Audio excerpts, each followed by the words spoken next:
This lesson is going to be about mitosis. And just to give us the big picture of mitosis, remember mitosis is where a cell divides. And we need to just talk about why would a cell want to divide or need to divide. So in other words, an organism is growing, and as it's growing, those cells get bigger and bigger, and at some point those cells just can't function well enough because they're too big.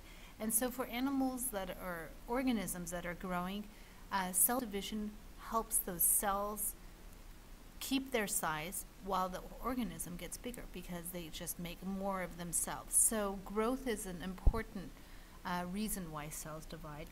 Another reason that cells divide is that sometimes naturally cells die and they need to be regenerated, and they're regenerated from living cells in that they divide to make those new cells. And an example would be for any organism that loses their skin.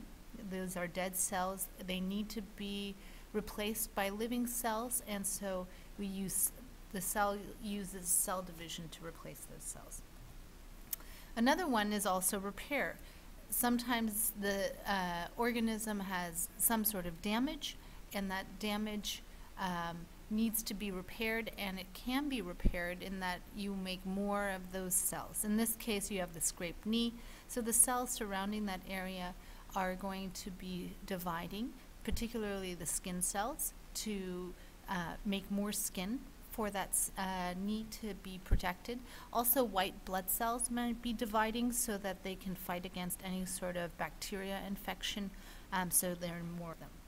And the key in all of this is that when these cells are dividing, remember each cell has a function, and a skin cell might have to produce oils.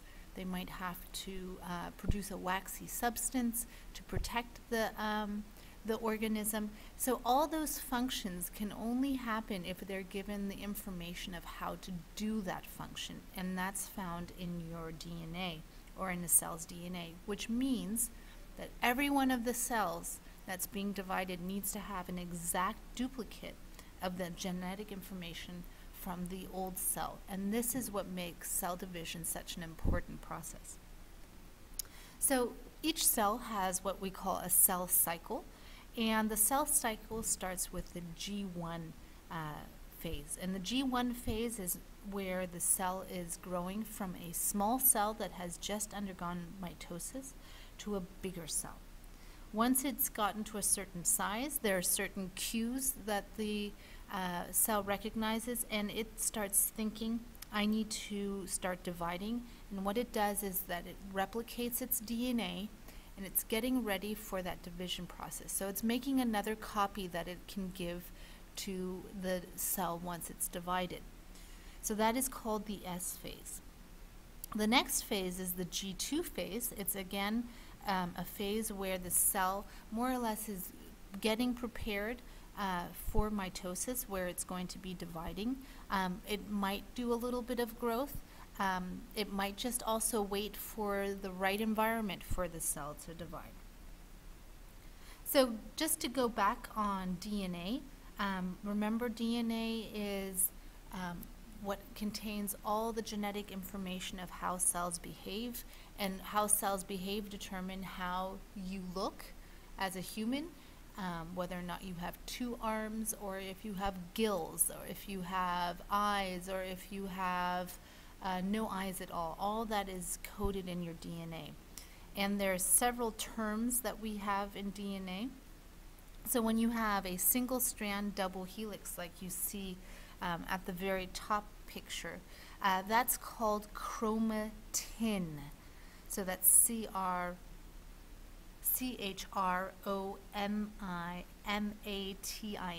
It's spelled towards the bottom. These chromatin, or the single strand of DNA, wraps itself around these proteins called histones.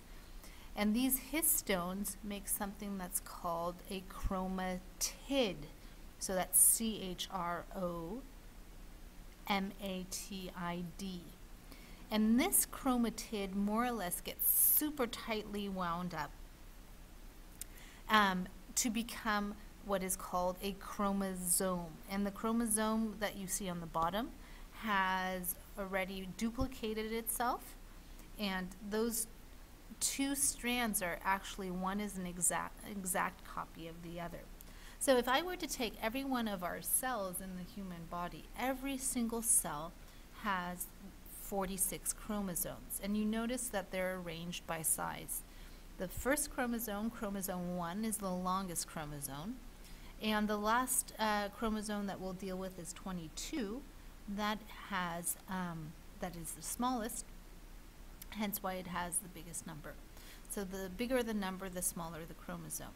You notice at the very bottom right, you have the X and the Y chromosome.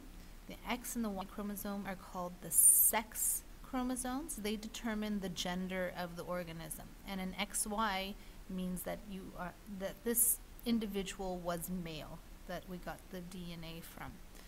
The other chromosomes are called autosomes. That's AUTOSOME,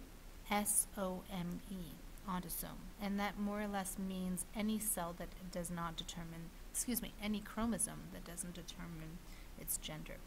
So we need, as I said, to get all of these chromosomes, at least a copy of them, into that new cell. So how does the cell do it?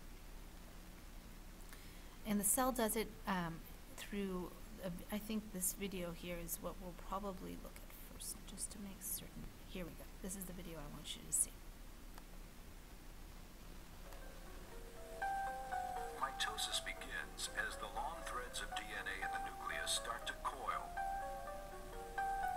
Having already replicated, these threads emerge as the double strands we know as chromosomes. Meanwhile, protein fibers grow from the migrating centrioles, forming a latticework of spindles. For reasons scientists don't fully understand, the nuclear membrane suddenly disintegrates. With amazing accuracy, a spindle from each centriole attaches itself to each of the chromosomes. Assisted by the protein fibers, the chromosomes move center stage. In a microscopic tug of war, the spindles pull each chromatid toward opposite poles. Other spindles push against each other in a ratcheting action that stretches the cell. The chromosomes then unwind and the nuclear membranes reform. With mitosis complete, the nuclei and cytoplasm separate, creating two new cells in this ongoing cycle that sustains all life.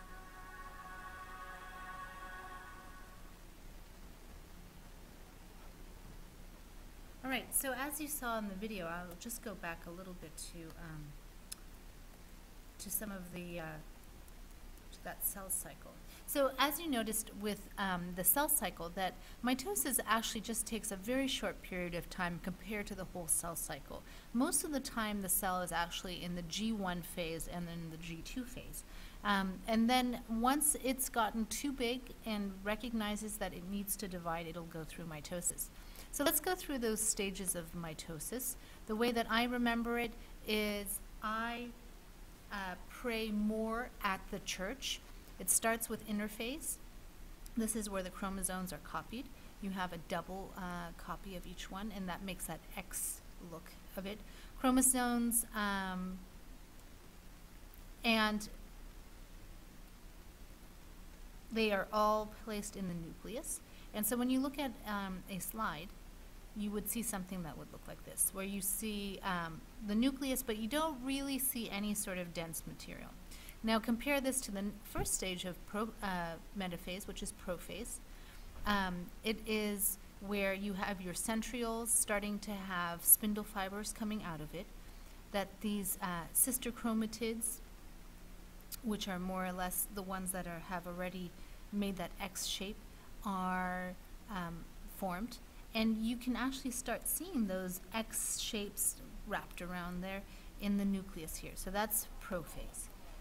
Next to it, you have metaphase. That's the second step. That is now where you have the chromatids, or the pair of chromosomes, actually lined up along the equator. You have the spindle fibers attached to the centromeres, and the centrioles are on either end. You notice there's no nucleus, okay? The nucleus has disappeared. The next, and this is what it looks like under a microscope. The next phase is where is anaphase, and this is where those spindle fibers actually pull the chromatid apart from the center and start putting them on opposite ends of the poles. You notice there is no nucleus still, and the spindle fibers are getting shorter and shorter. And so a slide that shows anaphase would look something like this. Lastly, you have telophase.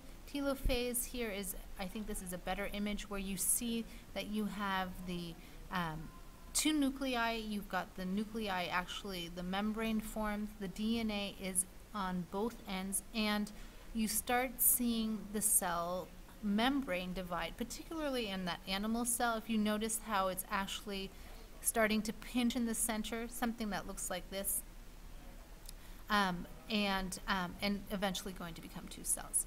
The last stage is the actual pinching of the cytoplasm and the cell membrane, and that you have then two complete cells, and these are called daughter cells. So, more or less, animal mitosis, we have interphase, which is on the top left-hand corner. Moving across to the top right-hand corner, you have prophase. That's where those chromosomes are towards pretty condensed and in the center. Then looking in the middle left, you have prophase. Then looking at the middle right, you have metaphase. Then on the bottom left, you have anaphase, and lastly, you have telophase. And that ends our mitosis.